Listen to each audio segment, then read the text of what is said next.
Welcome to Furman Panipahan Channel. Assalamualaikum warahmatullahi wabarakatuh. Bertemu lagi dengan saya Firman Panipahan. Di kesempatan ini saya ingin berbicara tentang pendidikan. Kita hidup dengan diskursus. Diskursus itu adalah satu persoalan pengetahuan yang kita hadapi setiap hari gitu. Jadi kalau kita memiliki problem pada diskursus kita, maka kita akan bermasalah gitu ya. Bermasalah dalam pengertian begini, teman-teman.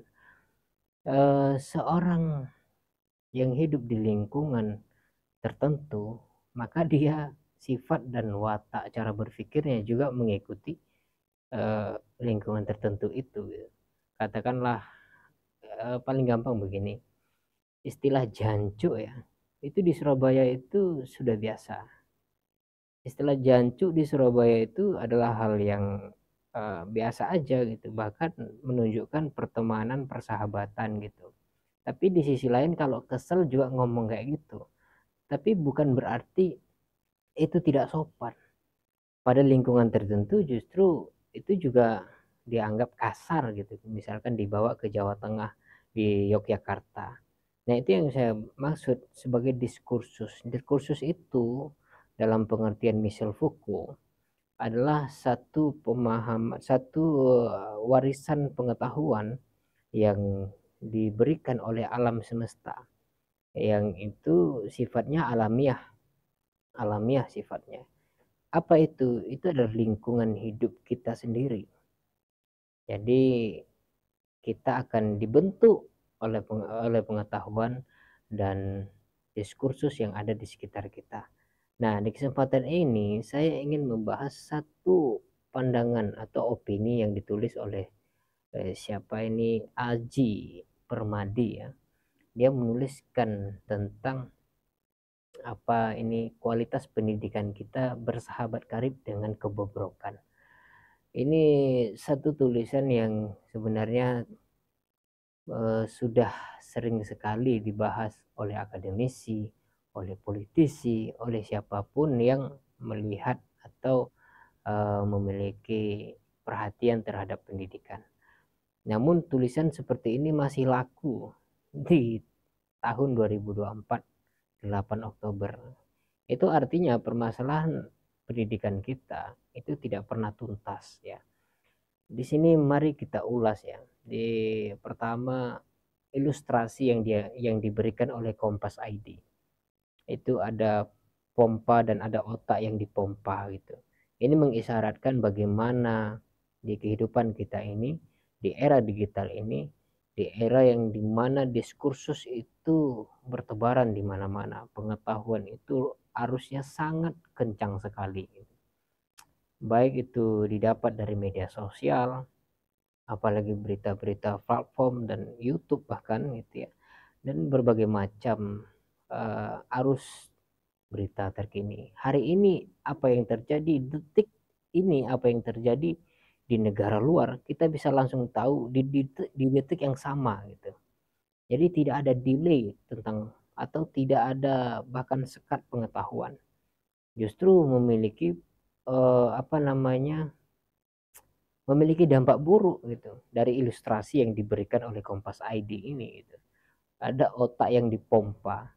Apakah ini yang dimaksud otak yang dipaksakan untuk siap gitu menghadapi literasi, literatur yang sebenarnya belum zamannya gitu.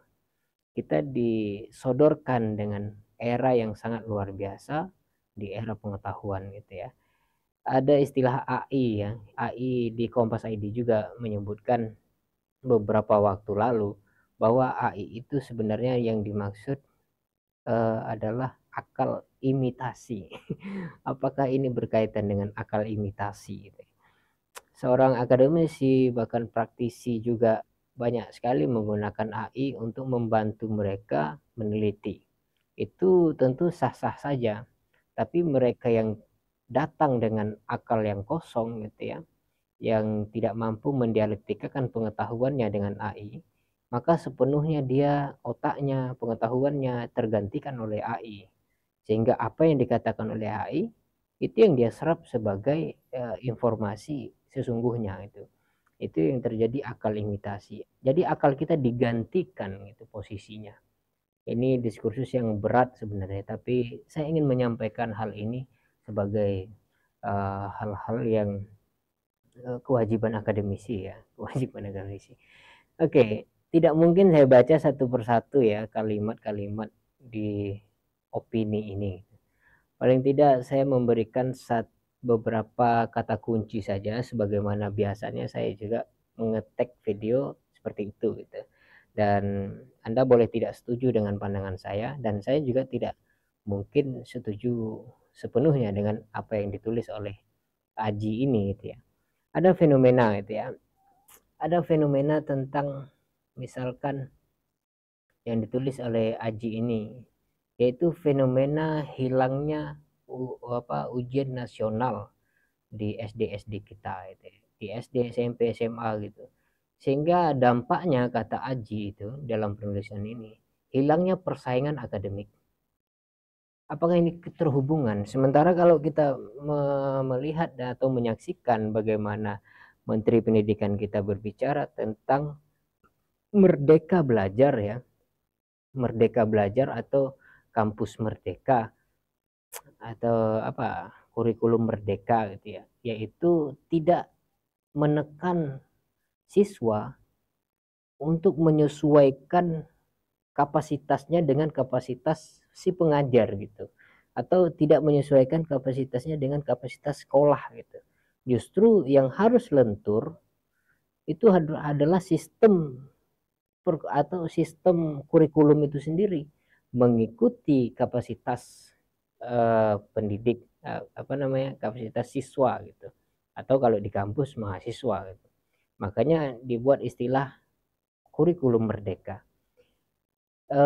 Kampus atau sekolah itu hanya sebagai fasilitator untuk mendukung keinginan-keinginan dari siswa itu untuk menjadi apa.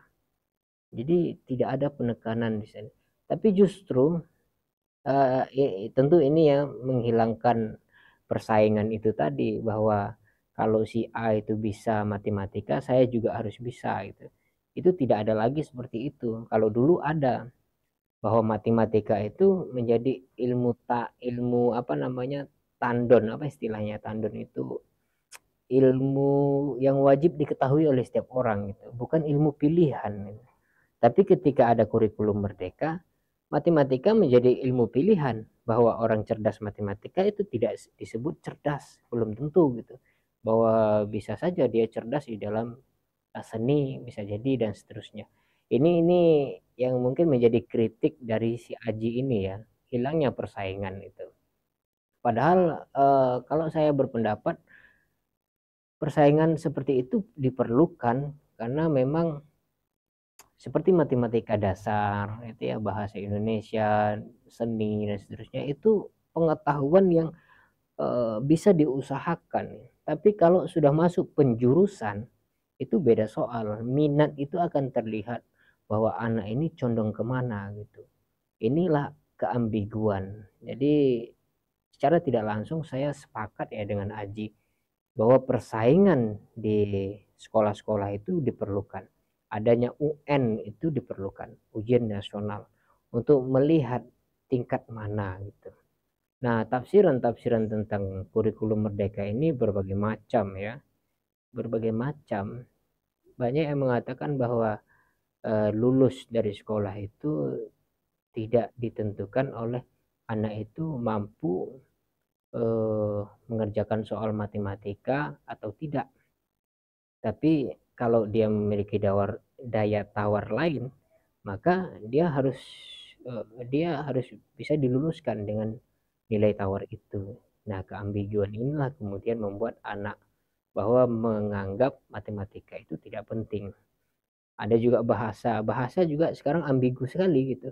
AI itu bisa segala bahasa gitu kan. Akhirnya orang tidak lagi belajar bahasa Inggris, Jepang, apa macam-macam itu kan sudah bisa diwakilkan oleh AI atau akal imitasi itu tadi. Ini Kompas ID yang membuat istilah akal imitasi itu ya. Oke. Saya rasa di situ ya.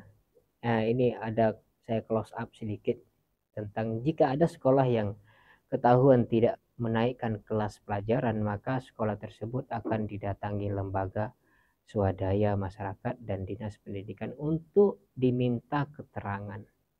Ini terjadi guys ya, bahwa kekerasan ini dianggap bisa jadi apa, kita juga bingung kenapa kalau anak itu tidak naik kelas yang disalahkan adalah sekolahnya gitu kan.